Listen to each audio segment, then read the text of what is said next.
I remember I was home this summer, and I went by and looked at the school, and then I took a picture of it. I'd taken a couple that I'm in church with that we sing in the choir, and I took she and her husband over there, and I'm by the school so they could see where. I said, "This is my elementary school. Can you believe it?"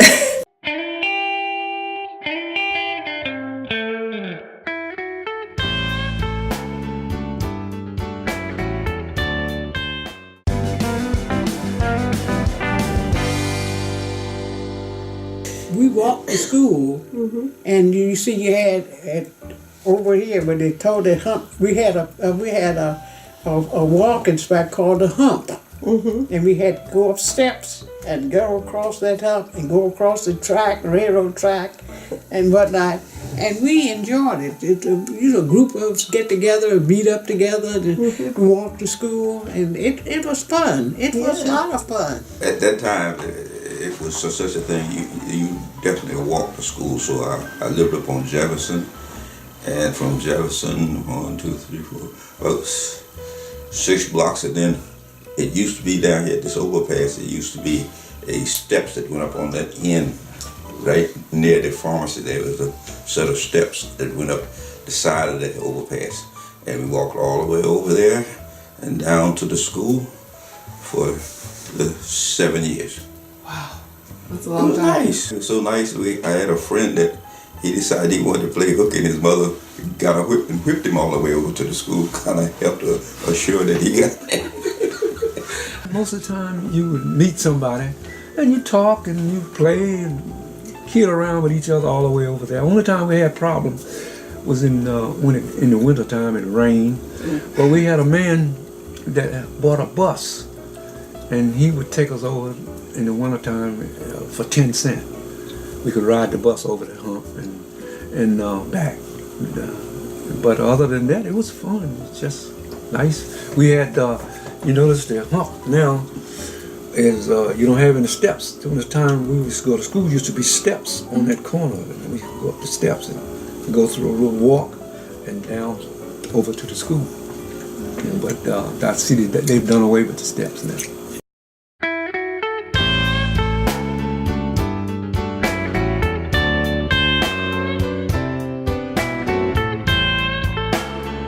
Old brick that was one of a few Rosenwald schools that was built out of brick. It was comfortable. They had a good heating system there and so forth. It was 4 classrooms, and I'd say each classroom was about 4 times as big as this room here. And then we had room for a little lunch room that was maybe the size of this. And then they had across the hall from that the principal's office, which also was about the size of this. It's a good sized office. Yeah. Like I say, it was a very well built and very nice school. Only thing it was, we had our toilets was outside. We had to walk, I say, about the length of a block, 2/3 of a city block. But the girls was over on that side of the yard, and the boys was on this side of the yard. But they were outhouses. The school that I was attending did not have running water or bathroom facilities. Had a hand pump outside, and we all would gather around that and pump the water for ourselves. And there was an outdoor privy in the back. If I remember correctly, you would go in and it had, it looks like 2 rooms on each side. When you walked in, you were facing the auditorium. And then there were 2 classrooms on each side, if I remember correctly. And the classrooms went by grades. Right. So it could be 1st and 2nd grade, I don't know which side, in one room, 3rd and 4th, 5th and 6th, and 6th and 7. 2 classes per classroom. Because they have the area where the softball games were played, that's still there. Out front near the road, that's where the basketball court was, and that's still there. And out front of the building, was a couple big trees, and I know one of them is still there. So the grounds hadn't changed that much. I did not like it at all because it was where the city dump was. Okay. And so that was one of the things that was, pricking the hearts of people, because even though there was an institution for higher learning, they had a next door neighbor that was not so kosher. Mm-hmm. And of course it kind of separated them from the other portion of the town. They had radiator heat, wooden floors,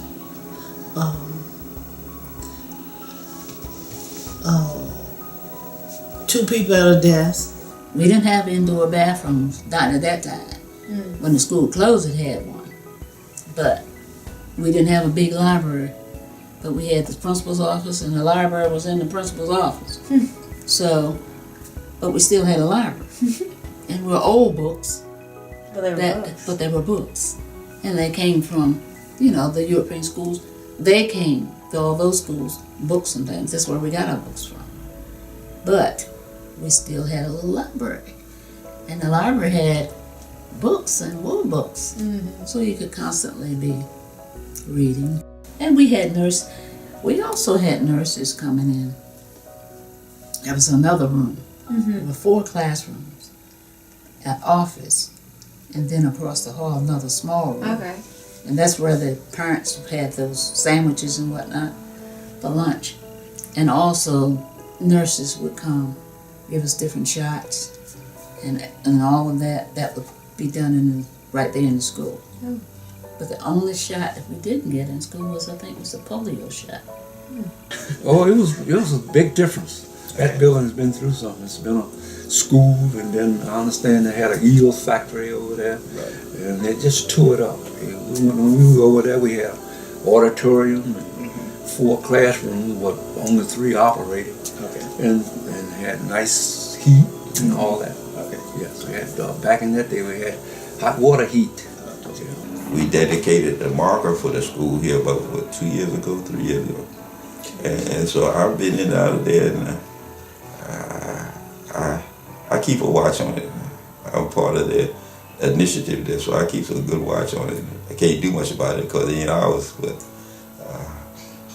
we watch for it and hope it makes some changes, and maybe later on we get control of it or whatnot.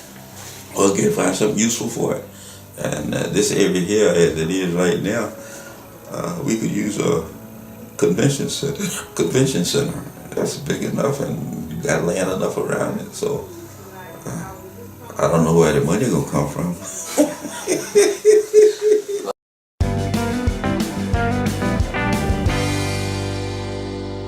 I think the start of the school day, Mom and I were talking about that. I think we used to line up outside.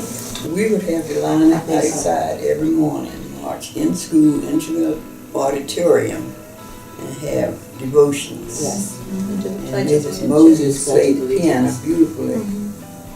And we sing and do the pledge of allegiance before we go to our classrooms. My favorite memories, every day we had devotions. And we had to read the scripture. These are public schools, yes. Public, over to Cape Charles, Rosenwald. We had devotions every morning, and everybody had to attend devotions. We read, the scripture was read, we prayed, sang songs, and then we went to our classes. Favorite memory, going into the auditorium every morning, having to say a Bible verse, and repeat the pledge. I remember that.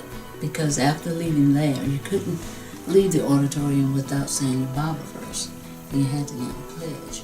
And then the classes would go to their individual classrooms. But I can't remember whether it was Monday or Friday, that we would have a general assembly. And we would have the church songs and prayer. Very short, so then we got started. I always felt that kind of made me behave myself for the first half of the day. So then I was on my own after that, I guess. And though by doing all this, there were certain things that you were taught, like,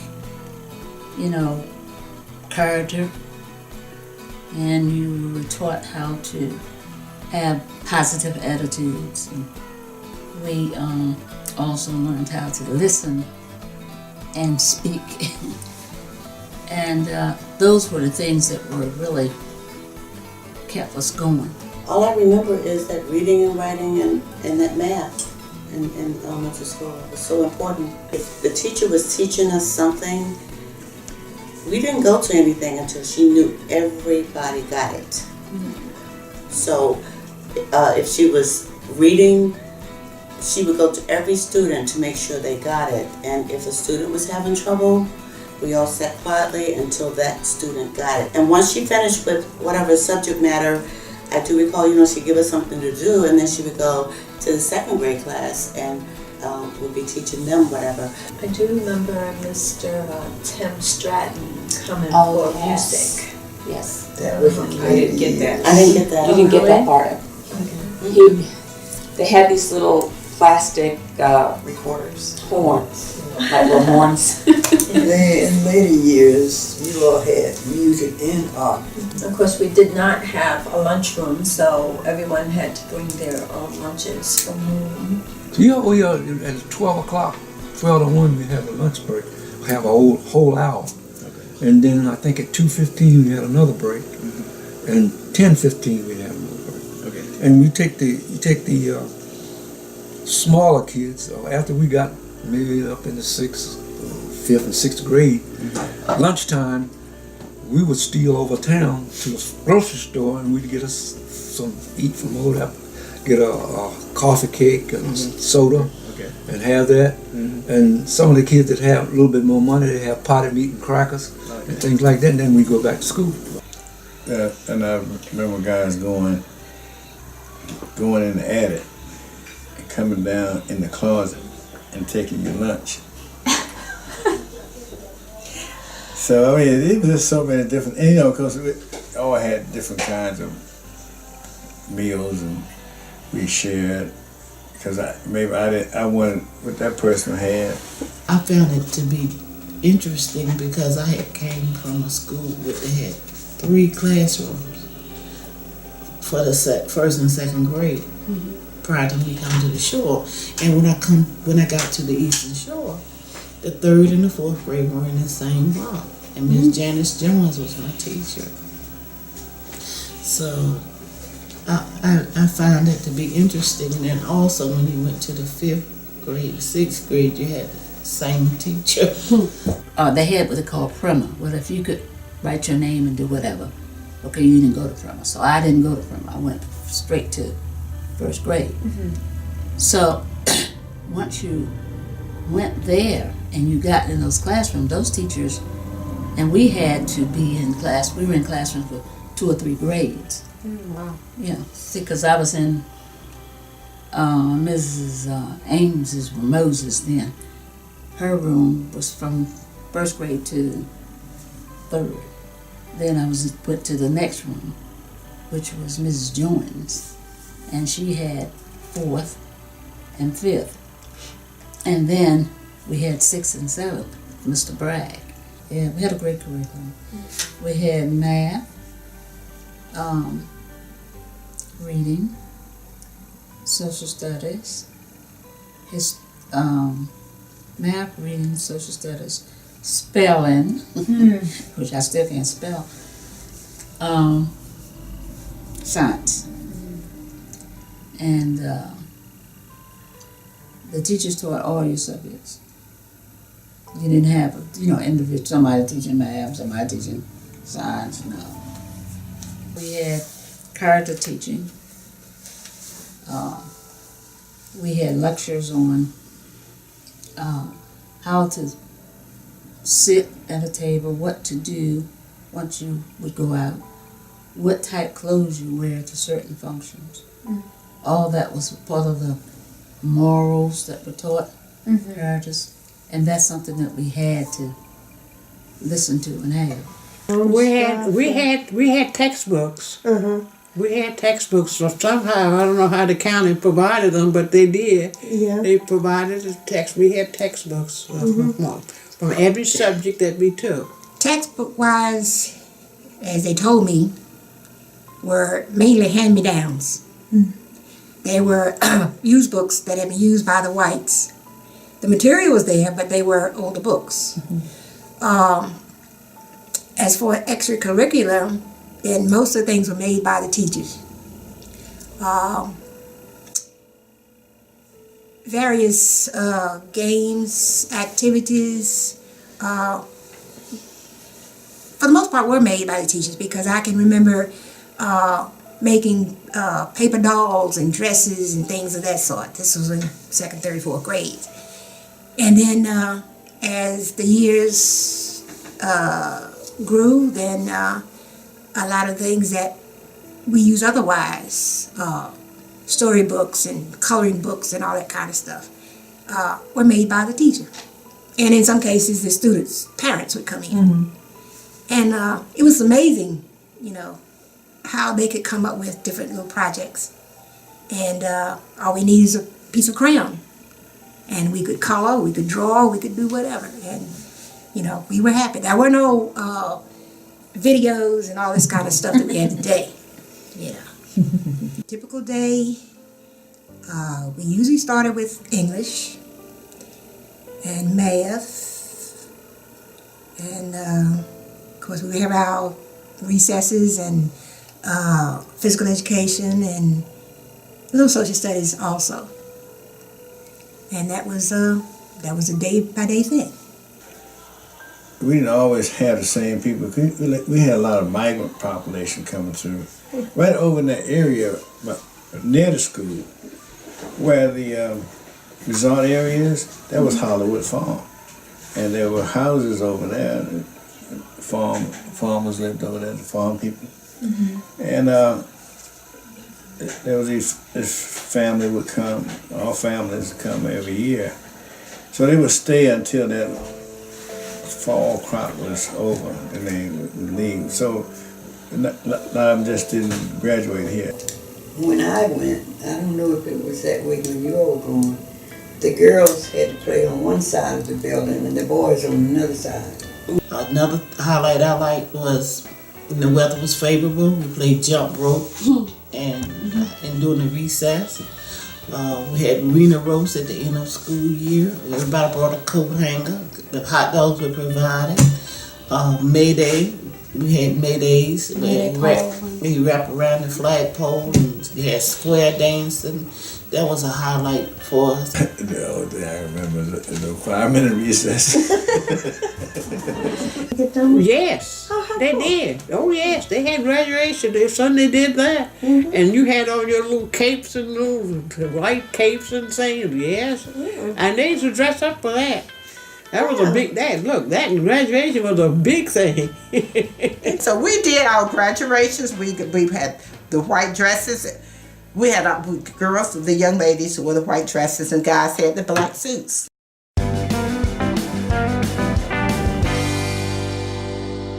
Some of my children had the same teacher that I had. My first teacher her name is Alice Moses. Third and fourth grade teacher was named Mrs. Jeanette Jones. And I remember a principal over there, and I think the first principal was named Mr. Conant. After that came George Edward Downing. I can remember one funny story though, when I didn't get something. It was because Mrs. Ames said to the class to draw lines on the paper. But the way she said lines, she said lions. And I sat there and everybody else was working and I was sitting there not knowing what to do. And she came over and she says, "Why aren't you doing what I asked you to do?" And I said, "I don't know how." She said, "Yes you do, yes you do." And I said, "No I don't." And she cracked my knuckles with the ruler. "Yes you do." And I said, "No I don't." And then she took the pencil out of my hand and drew lines on the paper. And I went, "Oh, I thought you wanted me to draw lions." So that has always stuck in my mind. I've always remembered that.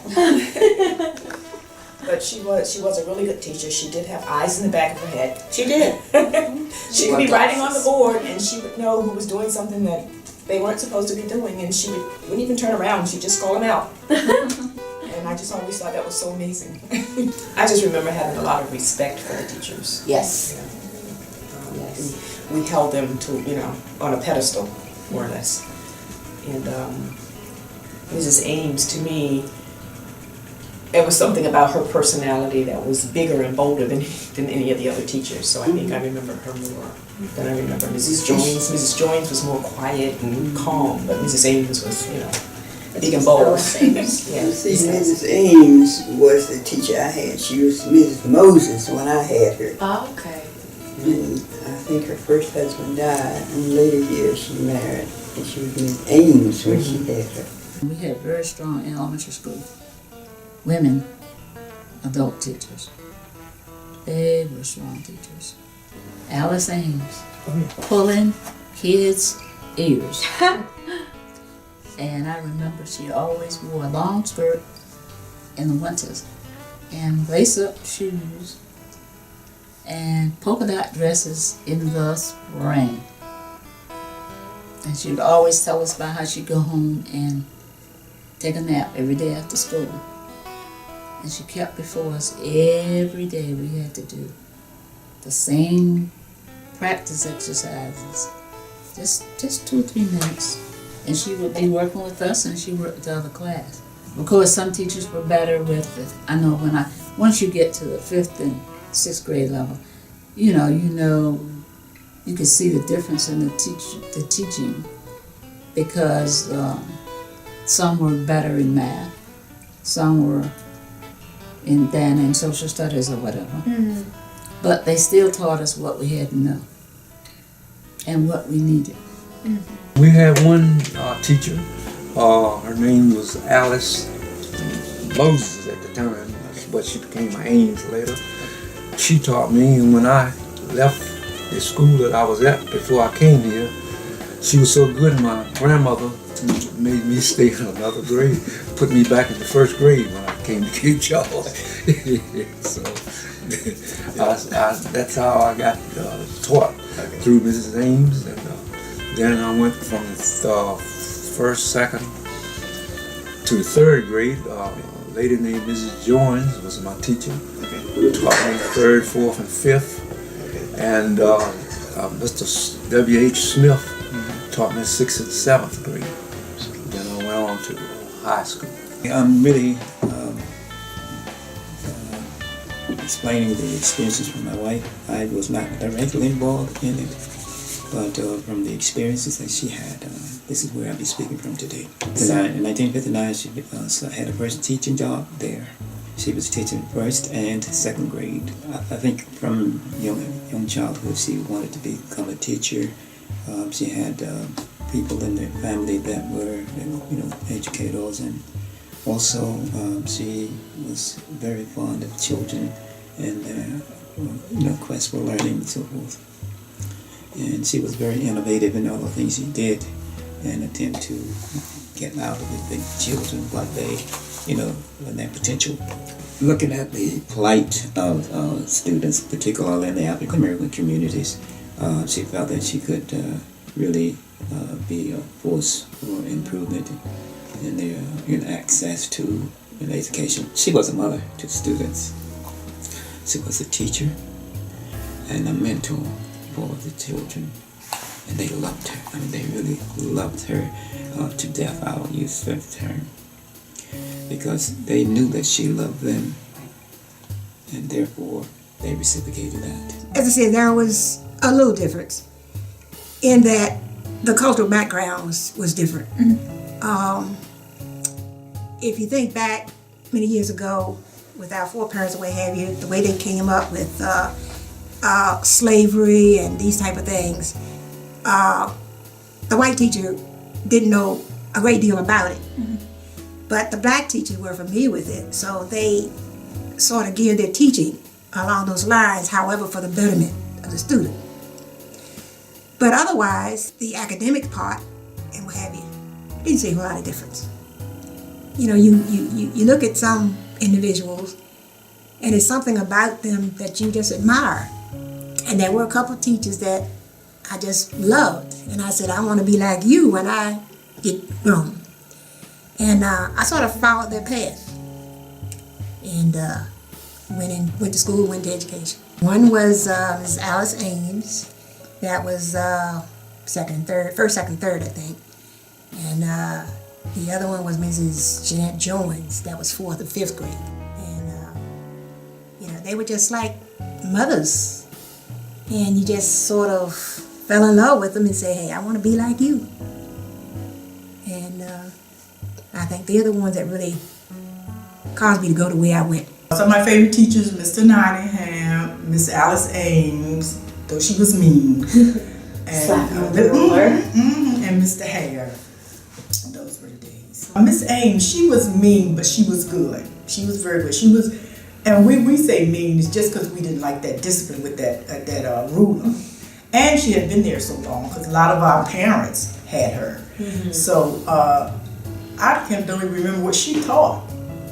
I don't even remember what she taught, but I just remember the ruler. That's all. The remarkable thing I remember most of all in the school was the whole time I went to elementary school, the teacher was always there. She never missed a day in all the years I was there. Unless she missed the day when I missed one. But every day I was there, she was there. I remember an old lady, her name was Alice Moses, and she taught the primer in the 1st grade and the 2nd grade. And that old lady, from regular classroom education, she also took the time for music class. She herself was a music teacher, and so for programs and acting and so forth. Back in that time, you didn't have a special ed teacher, nothing of the kind, but you learned to play act and so forth. Professor Smith, W.H. Smith, again, he wasn't a hard man, he was a good teacher, whatnot. And I think they all did a very good job, and I wouldn't complain about either one of them as far as a teacher.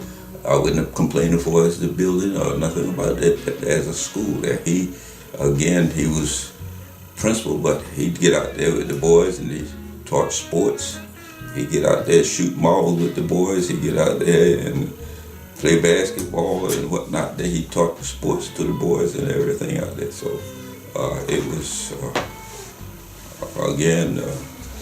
I think it was a very, very, very good school. I started there in 1959, and I taught there until 1963 and 64, each school year. And I started teaching 4th and 5th grades. It was a very interesting experience because I did not have any teaching prepped, education prepped for teaching. Although it's in my family, it's in my blood. So that's why I made that just fine.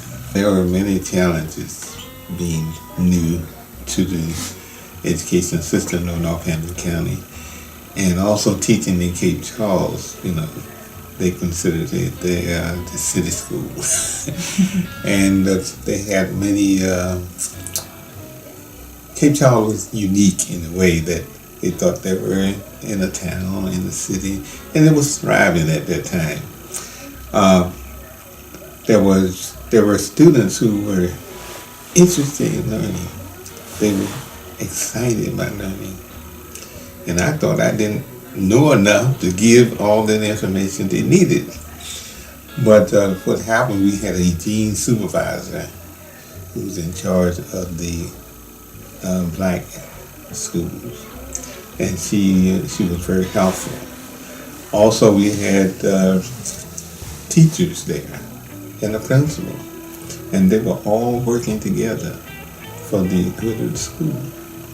It was really an interesting experience. I enjoyed my years of teaching at Cape Charles. it laid the foundation for my early advance to the upper grades, which I moved from elementary school to the high school at that time. By the way, the students did well. Oh, we had some very outstanding students. They were very intelligent, and they responded. And you can tell the people like Diane Davis and all of them, they did well. I enjoyed my years of teaching math. I always think about, I used to tell people about Mr. Nottingham, and you probably have done him for an oral interview. Mr. Nottingham came here when we were in the 5th grade. So our class introduced him to teaching. And he remembered those days, but it was nice. My principal, when I was going to school there, my principal was W.H. Smith. And he was my principal when I was going to school. When I came back and taught, my principal was Jesse Hare. I've always remembered 4 teachers. Because now when I was going to school, Mrs. Alice Moses taught the 1st and 2nd grades. Miss Jeanette Joyce taught the 3rd and 4th grades. Mr. What was his name? Waters. Mr. Waters taught the 4th and 5th grades. I was for 5th and 6th, one or the other. And the principal taught the 7th grade. And we made do with what we had to. We had our agenda. We knew what we had to do, and we did it.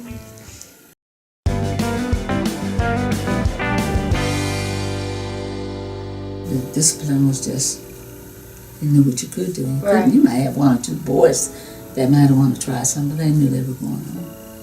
So that was the end of them. Miss Alice Ames was the 1st and 2nd grade teacher. When the principal had problems with a student, he sent them to Mrs. Alice Ames. She did not play. Wow. She did not play. I do remember I never got, during that time the teachers could hit you. Most of them did, but of course you had some who would not, and like Miss Ames, she used to get them on the knuckles. She was hitting them on the knuckles, and I guess if you know she's gonna get you on the knuckles, you better start acting right. But you know what? I cannot really remember any terrible problems or what have you. And the parents were more into the schools. Teachers were respected during that time or what have you. And you had problems at school. It's coming home, and they're going to deal with you on that. Mrs. Moses, she never had to deal with the principal. She knew how to get her a metering stick, a yardstick, a switch, and if the boys, anybody, didn't know how to be obedient, she didn't send you to the principal. She took care of herself. It's funny, it was one game that we used to play, and I don't recall the name of it, but it was shake it to the east, shake it to the west. And of course, it was a thing where you went around in circles and you stopped, and then you would come up with shake it to the east, and of course we used to be shaking, shake it to the west, shake it to the one you love the best. And every time we do that, the teacher, Mrs. Ames, she would get on us. Don't say shake it to the east, shake it to the west, say turn to the east, turn to the west. Okay, Mrs. Ames. As soon as she would come back in the building, we'd go again, shake it to the east and shake it to the west. And she was noted for her yardstick. And then she would come out with her yardstick. And she would tap us across the butt. But we never did stop. Yeah. But they were the good old years. They were the good old years. I remember having to go to the principal's office one time to get paddled. And so I really didn't like that, but I understood why. And I didn't think it was my fault. It was one of the guys, we were standing in line,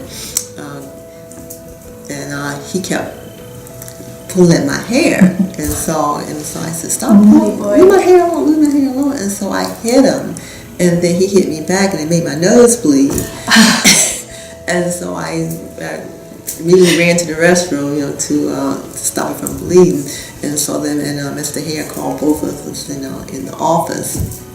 And so I got paddled for that. And I didn't think I should have gotten paddled because I didn't initiate it. So both of us got paddled, for misbehaving and not staying in line and following directions. But, I was in line, following directions. One thing, well, basically what the parents tried to do was to have them to understand and to feel that they were loved. But when they were doing something wrong, they had to be chastised. Right. And of course, that was one of the motivating factors that kept many of them. Well, nothing was works, what I'm saying, but that kept down the disciplinary problems. And then another thing too, if I saw your child doing something, I could, we believe in corporal punishment then. I could whip them. Oh yeah, we were in the whipping years. If you didn't do right, hold your hand out and just take a ruler and spank your hands. Yes. Going to school was fine because we were all there, all the same race and whatnot. But it was when you went into the town of Cape Charles and you went to the stores and stuff, then you were treated badly. So it was not the school that we experienced any mistreatment or anything like that. I guess it was like a safety zone. But they never said anything. We were taught in church, at home, everybody's the same. Yes. So we never looked at anybody in terms of their color, right, because of what the Bible teaching and our parents teaching us, and we try to teach our children the same thing. You just don't judge a person because they're black or white or whatever.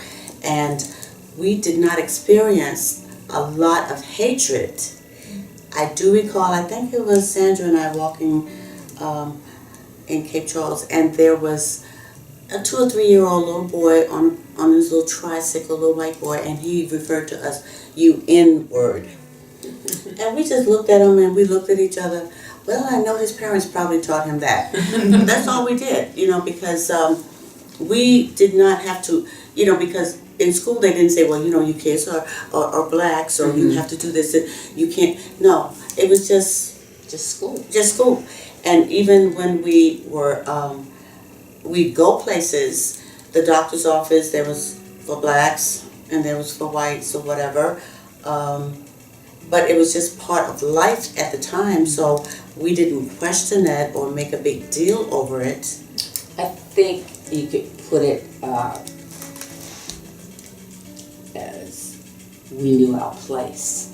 I'm sure that's the way they perceived it, that we knew our place. So we didn't try to do anything. Even at the beach, there was a side that the blacks could go on. Yeah. But we were fine. We were in a segregated, it was segregation at that time. So we didn't have the books. We didn't have things that they had in the other school in Cape Charles. But we had teachers that just told us and taught us about decision making, what you have to do. You have to read. You have to know how to do math. You have to know some history. It was a constant thing all the time. Well, the only thing that it affected, we did not have the books. But it made us push harder. We were determined that we were going to do something and be somebody. There was a separation of races, but nothing was equal.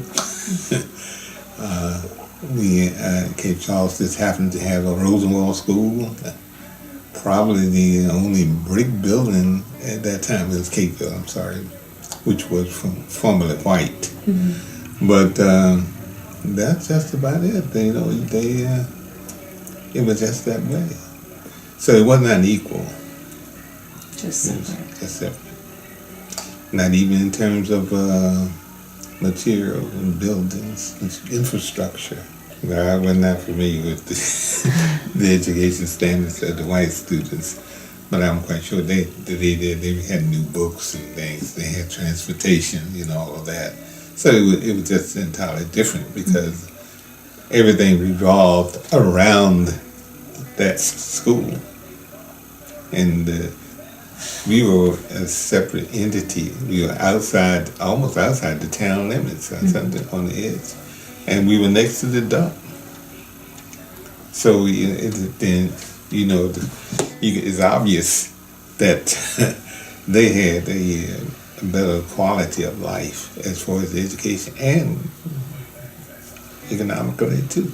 I remember a time as children, me and the little white boy next door get out there in the mud hole together, we wrestled together, we fought together, we played together. If there's any scraps coming up there, his mother, father, I'd take him in the house and give him a whipping, and I get in the house. But we got along fine until they got bigger, and some of them started telling, "But you this and all that," and again, when somebody starts stirring up the difference, I know what it is. They're going through segregation and whatnot there, but it don't bother me. Wherever and whatever, do what you gotta do. School books.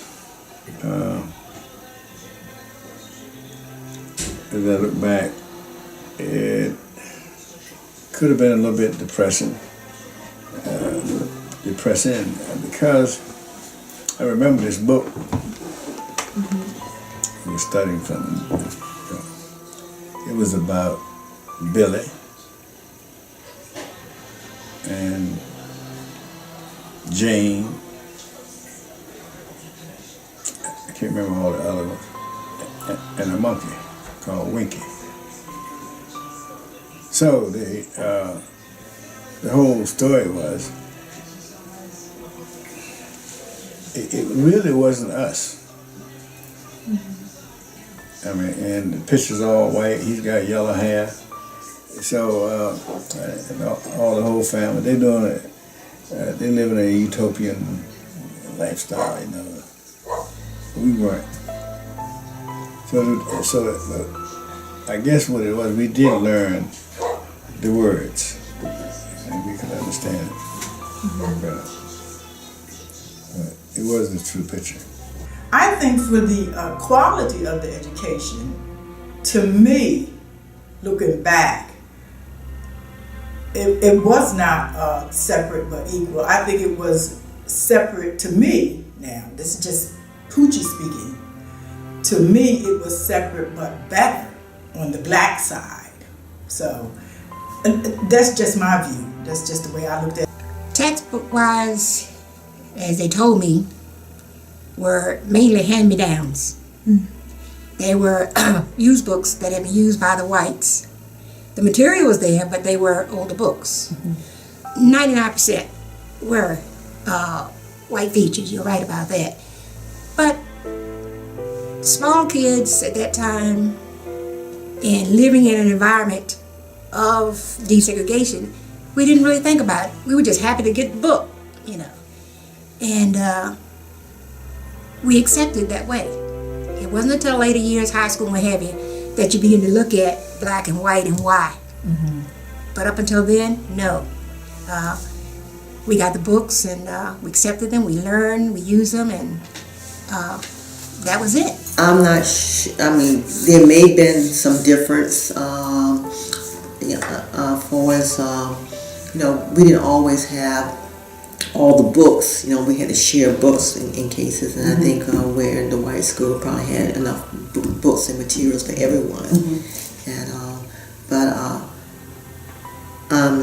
I'm not that aware of too much back then that I can recall. I'm sure there was some difference. Well, the churches were very active, in the school system itself. As a matter of fact, again, thinking about the deprivation of the materials and other things, they wanted to fill the gap because, realizing that the children were not getting what they needed, nor were the teachers. I would think that what I would like for them to do is to just consider the deprivation that was caused by not allowing certain people or certain cultures to achieve the American dream, for one.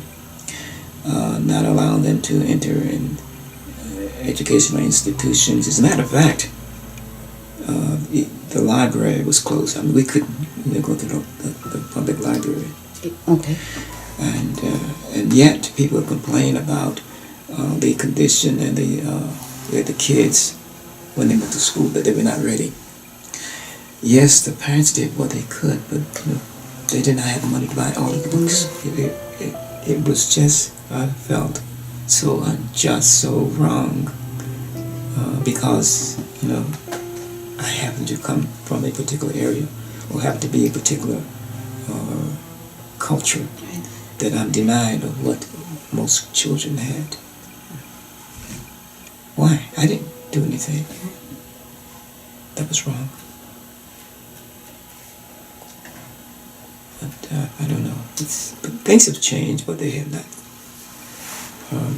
We've come a long way, but we have a long way to go. We learned how to read our penmanship was unbelievable. Math, when it comes to anything basic, we had the best education ever. Those teachers were determined to make sure every student got what we had. Yeah, they were dedicated. But it was different, quite different. And, but we made it. Yeah. And we enjoyed it. We enjoyed our school. We had things that helped us to enjoy. It was great. I loved it. No, I did see some real talented people leave our school. Some became great in the community. Despite the little education that we got, some did real well. Became lawyers, professionals, in all walks of life. In fact, I would say at least 80% of the class went to work, and the other 15%, 25%, 15% went to college. Just a few of them went to college, but most of them left the area, headed north to go to work, and that's what they did. Found jobs.